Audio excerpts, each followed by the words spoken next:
In this section, we're going to pick up from the previous session, which was about preparing for the session, and now move into how to actually conduct the clinic session when doing a developmental assessment for young children in early intervention. So progressing from the previous section, which was the preparation for an assessment, conducting the assessment session or the clinic session where you're going to do some testing, whether it be standard developmental test, standard cognitive test, or an ADOS or free play observation. The assessment begins from the moment the child has entered into the clinic. You can gather very good information by simply watching the child in the waiting area, or as you're approaching them, noting the way that they're interacting, talking, playing, or engaging in activities. Even their demeanor can give you information. However, more significantly, the focus for me in this section is to illustrate the value of seeing the assessment beginning the moment the child has arrived into the clinic and attempting to create a smoothest transition from their arrival to starting the assessment. There are several reasons for this. There are several reasons as to why what we want to do is to minimize the time that a child spends in a waiting area and, if possible, remove it completely. First one is that waiting areas are uncomfortable, unpleasant places. As we well know, we've had to go to doctors or have gone for surgeries, that sitting in a room where you don't know people in close proximity with all the thoughts that are going through there in our head is not a comfortable experience. We accept it, but we don't like it. It generates anxiety. It allows anxiety to fester. So one of the things we want to do is to minimize this. We're not attempting to replicate a medical way of working. We're trying to assist families, parents with their children that may have a disability to understand that disability and what to do about it. As importantly, for actually completing an assessment, we need to recognize some of the dangers that can occur by allowing children to wait in the waiting room for a period of time. Many waiting areas are full of fantastic, enthralling play materials, huge dolls' houses, construction materials, Lego, vehicles. So what we're asking some children to do is to come into a waiting area where there are some fantastic things to play with, and they become engrossed with it, and then we, as a stranger, are going to come and want to wrestle them away from this fun activity, these preferred play toys, to come into a strange room that they don't know anything about to do unknown activities. Many times this can be quite difficult, and we can find ourselves on the back foot from the very beginning because that we're now trying to transition a child who's just adapted to this new place. Alternatively, many parents know that their children are not going to enjoy being in the waiting area, so have bought something for them to play with, or an iPad. Similarly, what we're going to have to do is wrestle them away from something that is highly preferred to come into a strange room with us who's a stranger to do unknown activities. And many children will balk with this. Or they're not good at cooperating with instructions, and simply because a stranger is saying come in, they're not going to come in. Nothing will place you on the back foot than in front of other parents and other clinicians in a waiting area trying to find the magical way to get a child to come in. But there are other reasons. For some children, this will involve them becoming anxious and uncertain because they don't know what's going on. The longer they're having to wait, the more that uncertainty and anxiety means that when we finally do start to talk to them and then ask them to come in, they'll in fact refuse because of anxiety has built up. Whereas if they've come straight in, that anxiety has not had that opportunity, and for them it's quite smooth. Some of the things that really make a lot of difference or can be very helpful is that for most children, even for children that have good language, I'll have a visual schedule or a visual card explaining what we're going to do. That when the child arrives in, the first thing that I'm doing is I'm waiting in that area for them. That I have been in a position where I can see when they're going to arrive and step into the waiting area. For some children, I've even either been looking myself or ask someone to keep a lookout for when they arrive in the car park and are ready for them. So that when the child comes in, I have the visual schedule, I kneel down or crouch down so that we're eye to eye and explain what we're going to do. Reiterate to the parents, narrate again what is going to happen. We're going into this room, we're going straight to the table. You're going to sit behind Keen in a chair that I have there for you there. This will take about 30 to 40 minutes, and during it, you're not going to talk. But we'll chat about why I've been doing these tests at the end. This is all clarifying and confirming what has already been agreed during the phone call prior to the session. So at this moment when the child comes in, my focus is on the child, not the parents. I'm not going through long narration. I'm not having a big chat with them. We're moving straight into going in, and this has been pre-explained to the parents. I have my visual schedule or card that shows the child that we're going to a table to do work, and then we're going to play with the fun toys, or there'll be some fun toys on the table that we're going to play with.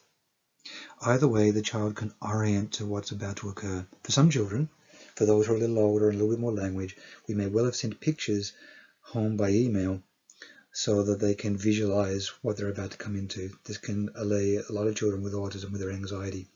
These simple practices can go a long way to reducing the number of children that are going to have difficulty coming into the room.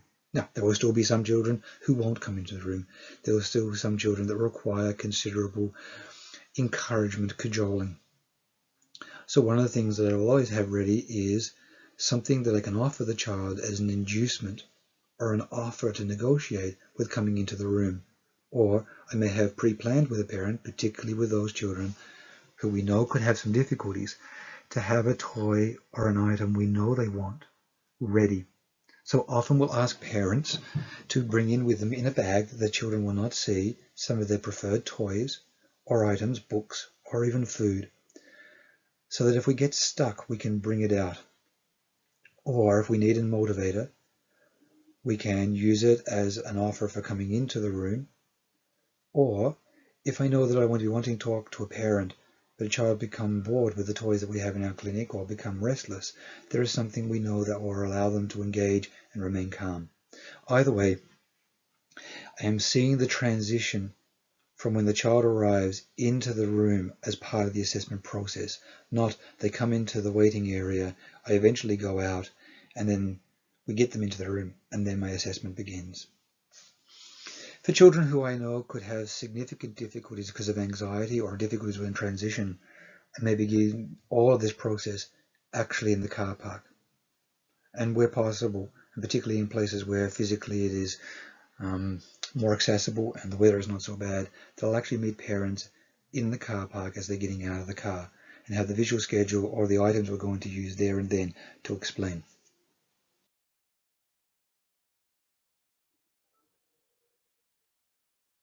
Fundamental part of the assessment for me is not just the scores we might get from a standardized test or the behaviors they might show in response to a direct assessment activity.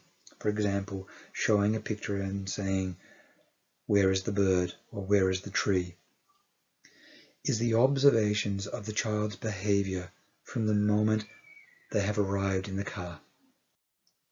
That is, what behaviors do I see in relation to their eye contact, the language that they use, the attending to what I am saying, the cooperating with instructions, the levels of anxiety, their attention, the level of activity, what they seem to show interest by where their eyes are resting at any one moment, what toys they spontaneously select to play with themselves, what comments they make, how they respond to my comments, what kind of conversation they engage in.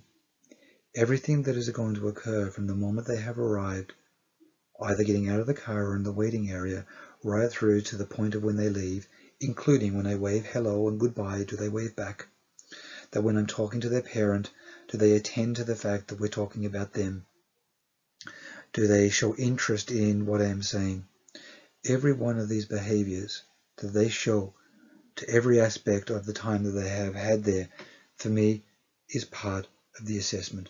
And whether you do this in an informal way, you just note it, or you're using a checklist, or using a structured observation, whichever format is taken, and recognizing the assessment includes all of those behaviors.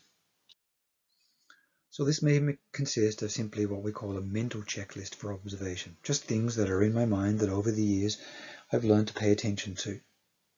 Or it may be an actual checklist I have on a piece of paper that I'm referring to regularly, or look at before the session, or look after the session to remind me these were the things I was meant to pay attention to. Most of these mental checklists for me have come from actual checklists that I've typed out, that have come from other people's checklists that I've coalesced together or put together from various sources. But the kind of things I'm very interested in is that how do they come into the room? What kind of eye contact do they give me when I kneel down and I'm talking to them? When they come into the room, what do they look at? Where is their eye contact? Does it fixate or locate quickly on what they should be looking at, which is the table in the middle of the room? Or do they look around the room and walk around? Do they follow the basic instruction of sit at the table? Do they show interest in the materials? Do they look at them? Do they grab them spontaneously? Or do they sit there passively? Do they look at the table but then amble away and walk away from the table, not aware that the table is where socially they should understand is where they're meant to be? Do they show excitement in the materials? Do they look at the task as something to explore? Do they look at the task and presenting them as a challenge? Or do they seem confused? Or do they seem bothered or anxious by it? With the items on the table, do they impulsively grab them before I've had a chance to explain what we're going to do with them? As I'm providing the instructions, do they attempt to just grab them? When I'm explaining the task that's coming from the standard developmental test or the standard cognitive test, do they stop and listen to attend to what I'm saying? Or do they appear to drift in their attention? Do they become distracted during my instructions? Do they become distracted by a particular item that seems very noteworthy or preferred to them? Do they appear to actually understand by their behavior? When they start doing something from my instruction, does it demonstrate they have actually understood what I've asked them to do? Similarly, when I presented any item, so beyond the scoring, when I've asked them a question or I've asked them to engage in a task, do they venture an answer immediately, or do they regularly appear to hesitate? Does this change over the session or become worse? So initially, they start to answer my question immediately, but as time goes on, where probably they've started to get questions wrong, or they feel that they've got wrong, or they're worried that they've got them wrong, they seem to become more hesitant. Are there pauses before they answer? Just as an aside, one of the keys in doing assessments, in remaining mindfully relaxed and focused on the child, is don't worry if children don't answer a question or don't immediately engage in the task. Allow pauses, and allow long pauses if necessary. If you ask a question and the child does not answer, let 5 seconds go by, then 10 seconds, and even 15, and even 30. Understand that this is not only part of the assessment, that they can actually wait there for 30 seconds before saying anything, and that they don't actually say, sorry, I don't understand your question, or can you tell me that another way? Because that is useful information in your assessment. If you do this in a more relaxed way, it allows you to think how you're going to respond. Are you going to simply repeat the question, repeat the instruction, or are you going to adapt it in some way? In answering a question, do they seem just to give you the first thing that pops in their head? Do they seem to just point to the first picture on the page without really looking around at it? Do they appear to think about their answer, as in they want to get it correct? Do they appear anxious? Do they seem to appear to seek reassurance from what they've said, that they've got it correct? This is all valuable information that is part of the assessment beyond just the score. When you ask a question or you ask them to engage in a task, does the child appear to suddenly go quiet? Do they appear to drop their head? Do they appear anxious? Are they starting to fidget under the table? Do they have a tense posture or a holding of their hands that gives you a sense that, in fact, in terms of performance validity, we have anxiety or worry about getting answers wrong that is inhibiting their engagement, inhibiting their answering, and inhibiting their engagement. And they should be generating the hypothesis that this may not be about their cognitive ability or their development, but their sense of confidence or anxiety.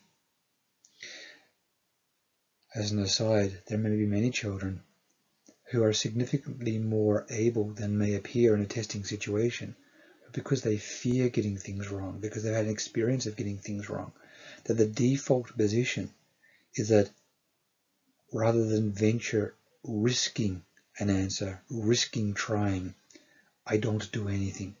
So we're not testing performance, we're not testing their ability, we're actually tapping into non-cognitive factors, which is about their worry and their default risk-taking style. Similarly, a kid's impulsive. We're not testing their cognitive ability. We may be getting insight into their impulsivity, their inability to inhibit those impulses. But we may not be actually getting good, reliable, or valid information about their cognitive or developmental ability. Is the child shuffling in their chair? Do they leave the table? Noting these things. In subsequent sessions, we're going to look at how we might manage some of these.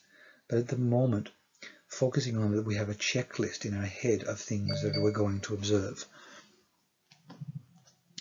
This is why one of the reasons as to why it is very useful to video sessions, particularly in early stages, but I would still do this even now, because there are many things that could be as part of your mental checklist. Perhaps for some children, way too many that you could actually attend to or hold on to or make notes about during the session. So having a video of it, videoing the session, can be very productive to allowing you to do this after the session. Other things that we might spend time observing is, do children smile or appear to be very excited by their body movements when they finish a task, or they've answered a question that they feel they've done correctly? Do they seem to look up and smile, seeking out the praise? This is invaluable information to understanding what not only motivates a child, but their cognitive processing, their investments, what matters to the child, their way of approaching the world. It is about what gives us a more insightful appreciation of this child's experience.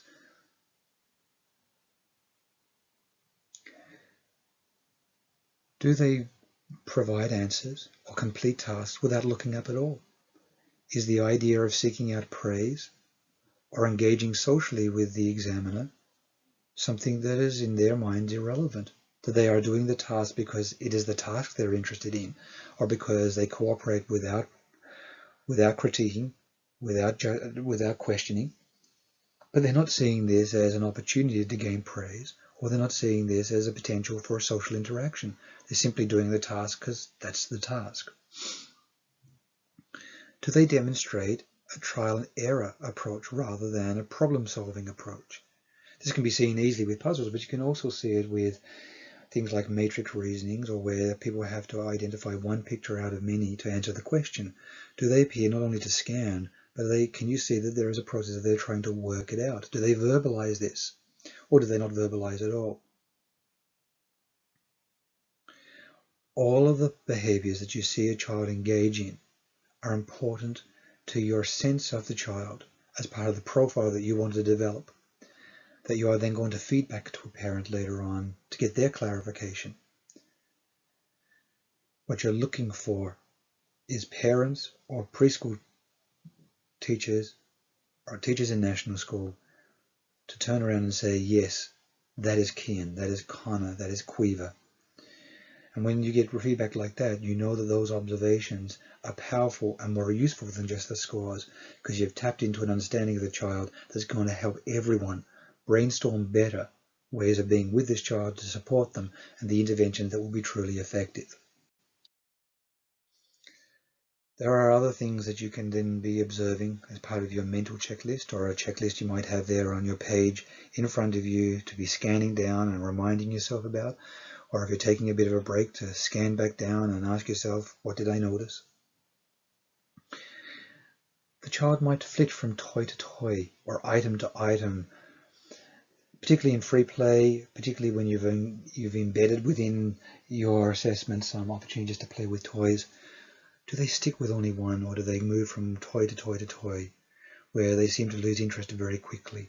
Do they explore toys or items very briefly for more their physical quality with very, very brief functional play, for example, just moving the car back and forth, but then move on to another one? Because this speaks very loudly to the way they're engaging with toys and their environment. Does a child spontaneously pick up a toy and play with them functionally, even during standardized developmental testing? And if the opportunity doesn't arise in standard cognitive testing, can I create deliberately the opportunity to play with toys to find out whether they spontaneously engage with these toys functionally?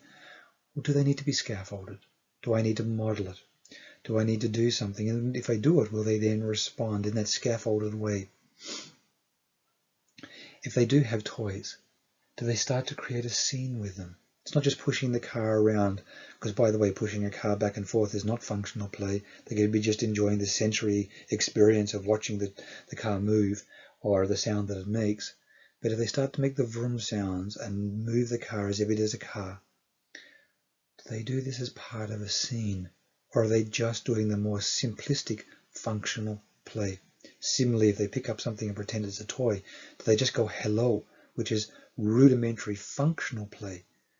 Or do they move it into a conversation? Or if you start to talk to them pretending that you're on the phone, do they have a conversation with you, or do they just stop and move on?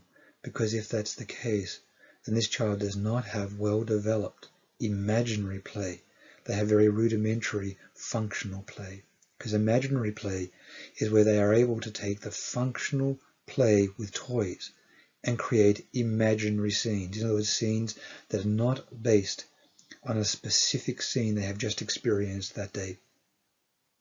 In other words, do they have conversations on a toy phone because they understand that's what people in the real world do?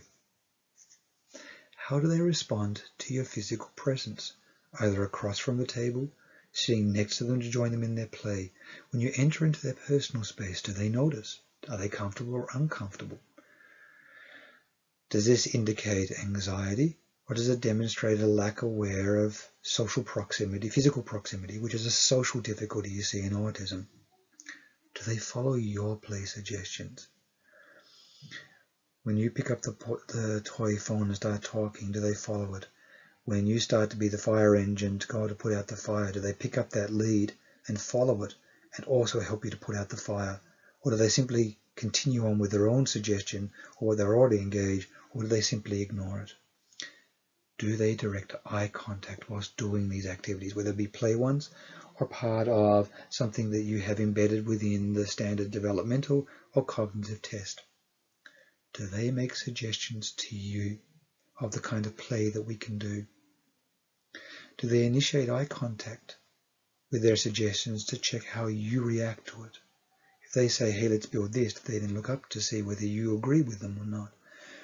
In other words, there's an enormous wealth of information that we can gather about who a child is, what their social abilities are, what their reciprocity is like, their interaction, their play, their ability to follow instructions. All this can be gathered very simply by observing what they do whilst we're doing the standard developmental assessments or the standard cognitive tests. So for several reasons, we may be thinking about an assessment session where we're going to be doing standardized developmental testing or standardized cognitive testing as actually being constructed with what we call interspersed activities. That is, we are deliberately interspersing or placing within our sequence of activities tasks that are not about the standardized developmental test. What we may be doing is creating a schedule in our assessment session that allows us to do some activities that give the child a break or allow us to more freely observe these other behaviors that we've been referring to. Now these mental checklists, or this actual checklist, which can be derived from a variety of sources, they can be just ones that you've generated yourself because they seem like obvious ones, or they can be a compilation of various checklists that are looking for behaviors, or they can actually come from the curricular-based assessments or the adaptive behavior questionnaires. In other words, the things that you're asking your parent about are the things that are in these questionnaires are ones that we can simply put on a piece of paper as observations that we might see in a clinic session, so we can in fact make our own observations and make notes around it. Some developmental tests and some cognitive tests are not immediately available to allowing those observations to occur, or don't create many opportunities. So understanding that our session may include not just the developmental or cognitive test, but may deliberately have other activities interspersed within it, so that we are able to do that, is part of the assessment process. So structuring it in that way can be part of the information gathering. We'll talk in later sessions about how we may structure this deliberately with children that have particular difficulties around attention, motivation, and anxiety. But for the moment, the understanding that the assessment process involves structuring a session to create as many opportunities to observe a child in that brief amount of time that we're going to have is part of the assessment thinking. So just as the way that we use questionnaires as interviewing parents, we can use those same questionnaires for what we observe in a child during the clinic. In other words, if one of the questions is about do they use toys functionally, if we are simply observing the way they play with the toys that we have provided in the room as part of our session, then we ourselves can make that observation to that same rating that we've asked the parent.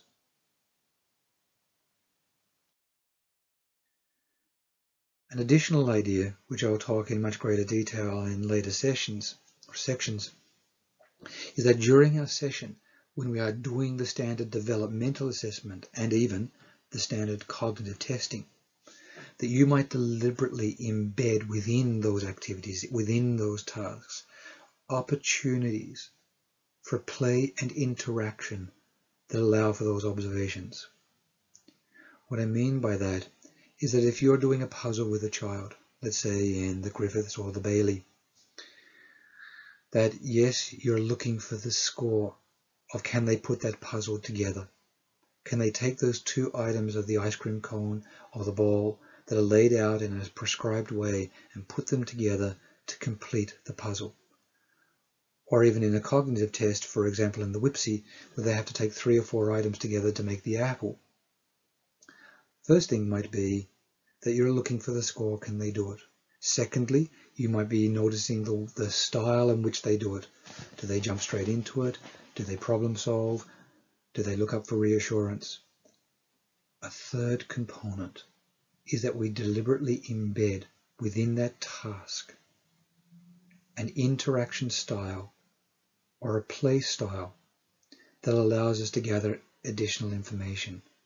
So for example, rather than understanding that our standardized testing is simply placing the puzzle pieces on the table, saying now you put this together, and then scoring when they do it, that once they have put it together, we can in fact turn this into a play activity, that we can make our commentary. Oh, ice cream. Oh, I love ice cream. And to see if the child is going to use this as an opportunity for reciprocal interaction to state, yeah, I love the ice cream as well. I like ice cream, or I don't like ice cream.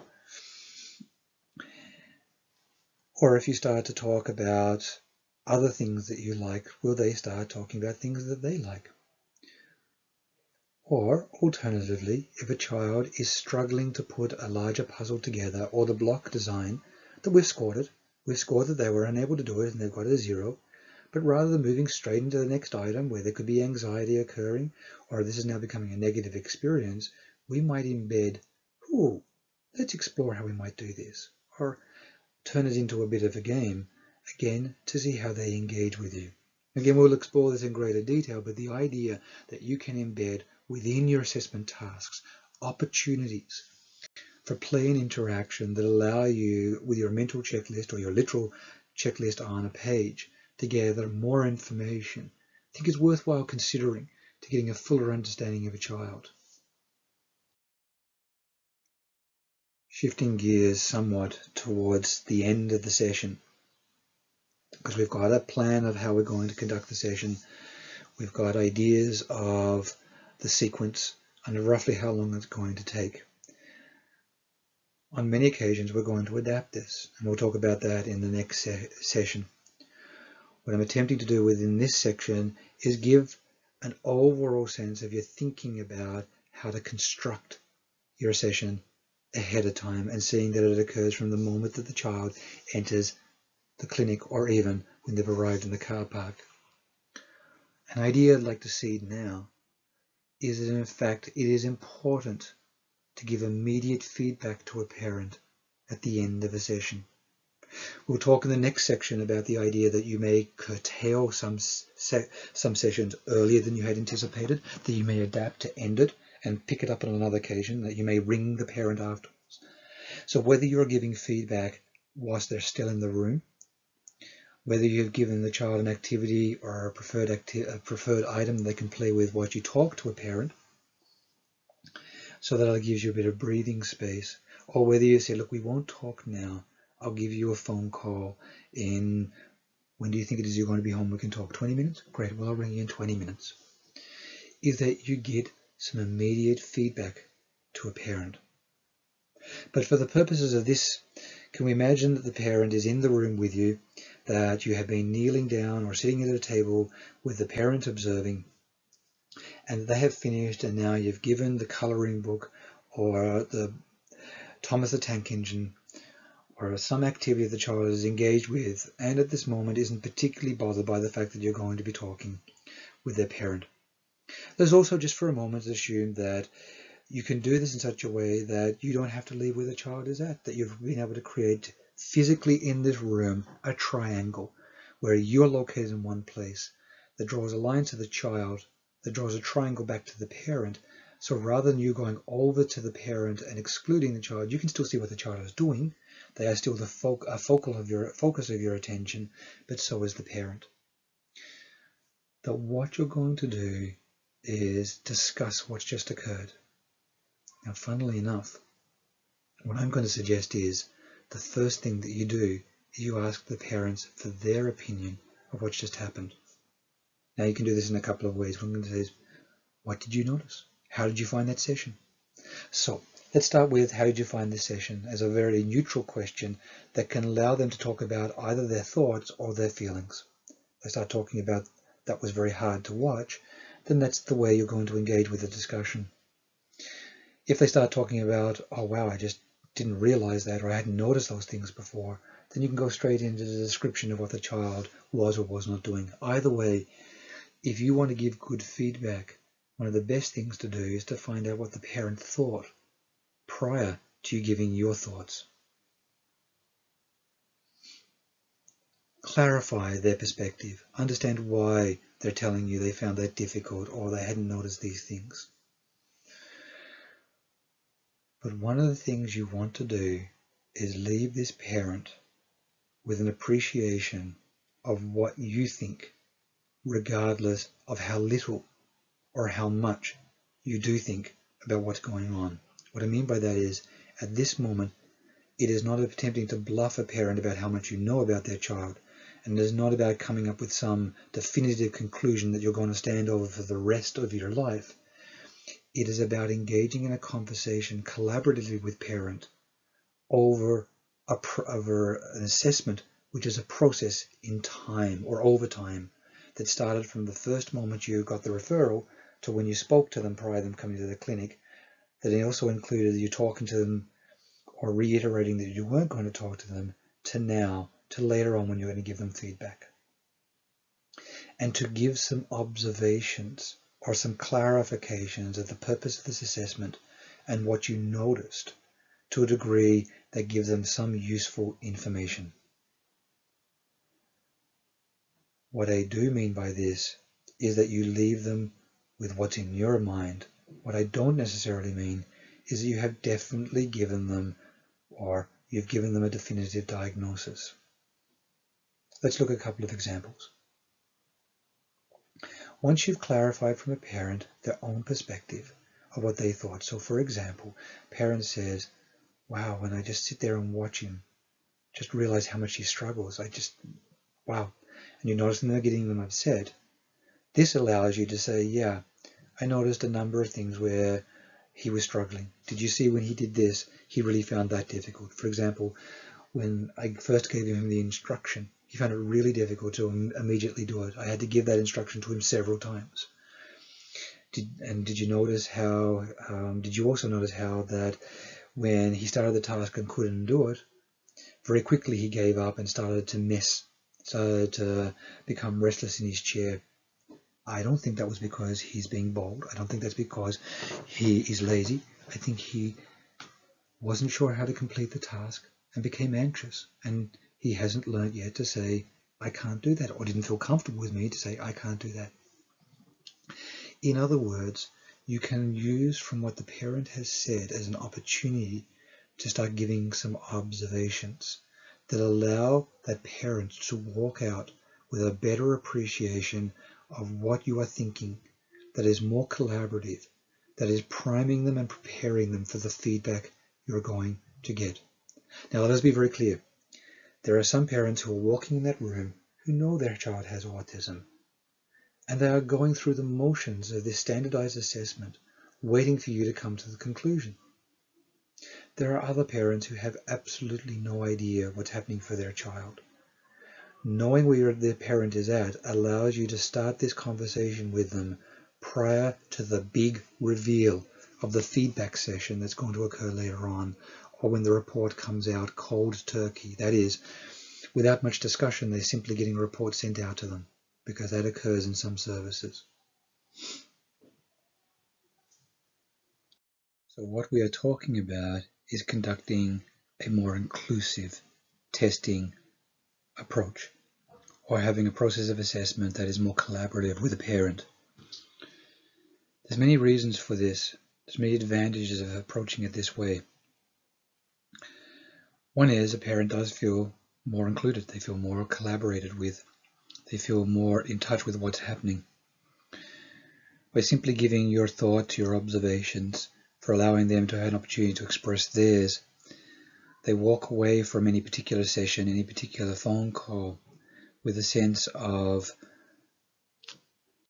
confidence in the assessment, a sense of confidence that you're getting their child, a sense of confidence that they're getting an understanding of what you're thinking. It also allows them to think about some of the things that you've said, to spend time processing it and observing it back at home. This is useful both when we're trying to seed or prime a parent to see a difficulty, or when we're simply wishing to gather further information. So for example, if a child appeared to be not giving good eye contact whilst doing the task, and you were wondering if that was because they didn't give eye contact generally when they were doing things because they were so lost in it, or so occupied by it, this would allow a parent to spend some time watching them do things at home when they were around, so they could give you some feedback as to what they were like with other activities. But coming back to this, giving your thoughts or your observations or your conclusions to a parent during a session, another purpose of it can be that you're checking in where a parent is at, that helps guide you in the way you're going to give feedback, or the steps you may need to do before you do the big reveal feedback session. One of the things you want to know is, did they feel that their child had been captured accurately? Is this what they're typically like? It gives you an opportunity to explain how the test works. One of the biggest difficulties many parents can have is that they see a child doing tasks in a standard cognitive test, or even a standard developmental test, that in no way reflect what they do at home. So they may say, well, they don't normally do those, so they're not familiar with it, which then gives you an opportunity to say, no, absolutely, that's the purpose of the cognitive test. It's to do tasks that they're unfamiliar with, to see how they adapt. Because when we're looking at intelligence or cognitive ability, we're looking at a child's ability to adapt to a new situation. Similarly, if a parent sees that their child would be much more able, This is their opportunity for you to hear that their parent is walking away with a sense that what you're seeing is not what they're seeing. That allows you to do something later to bring your different perspectives closer together. Another value of it is sometimes the feedback session is asking a parent to take a lot of information in at one go, where they're getting that feedback cold, unexpectedly. They don't know what you're thinking. And by you giving certain bits of feedback, it's moving them slowly and steadily in small steps close to what it is that you're going to say. You've already given some observations, even if you haven't given a full diagnostic conclusion. You are simply giving them some observations, things that you noted. You've had a discussion about how you saw a child do and how representative it is of what they're like outside the clinic. But let me go one step further. I am inclined, wherever possible, to give some immediate feedback on scores, if I'm able to do it. Now again, fully appreciating that when people are first learning how to do these tests and are practicing them and still learning the scoring system, this is not the time that you're going to feel confident to there and then provide all the final scores. However, when you become familiar with these tests, it really is quite possible with any subtest. For example, let's take information subtests from the WISC or the WIPSI.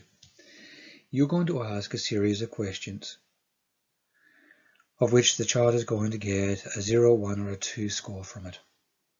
And if you're doing that, there's going to be a maximum of 20, 25 or 30 questions. You're going to know immediately from that subtest, after administering it, what the score is. You're going to be able to quickly look down at it and see that they got 15 of them correct, or 20 of them correct, or 5 of them correct.